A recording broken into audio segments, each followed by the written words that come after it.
এন্টারপ্রেনাল mindset আসলে অনেক কিছুর সমন্বয় হয়। এক নম্বর, যার প্রোঅ্যাক্টিভ অ্যাটিটিউড যাদের থাকে, solution focused, not problem focused. Problem সৃষ্টি হইলে ওইদিকে ফোকাস না করে কিভাবে সলিউশন করা যায় ওইদিকে ফোকাস করতেন। এরপর যে হিউম্যান রিসোর্সের ভালো ম্যানেজ করতে পারে, রিসোর্স কম কিন্তু to take the best out of this resource. অনেকে দেখবেন যে ছোট্ট জিনিসকে অর্গানাইজ করে এত সুন্দর প্রেজেন্টেশন করে, আবার অনেকের অনেক আছে কিন্তু সেটাকে প্রেজেন্ট করতে পারে না, এরকম আছে না নাই? রাসূল সাল্লাল্লাহু আলাইহি ওয়াসাল্লাম অল্প রিসোর্স দিয়ে অনেক বড় কিছু অ্যারেঞ্জ করতে পারতেন। সুবহানাল্লাহ। এবং he was a very good talent hunter. রাসূল সাল্লাল্লাহু আলাইহি ওয়াসাল্লাম একজন চৌকস ট্যালেন্ট হান্টার ছিলেন।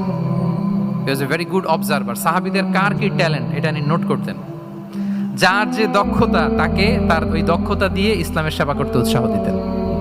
যখনই কোনো প্রতিভাবান সাহাবীকে তিনি দেখেছেন, তিনি ইসলামের জন্য সেই প্রতিভাকে কাজে লাগানোর চেষ্টা করেছেন। একজনকে দিয়ে সবটা করেননি। আমাদের সমাজে এই একটা ভুল ধারণা আছে, আমরা অনেকে একজনের কাছ থেকে সব কামনা করি। একজন সব করতে পারে না, পারে?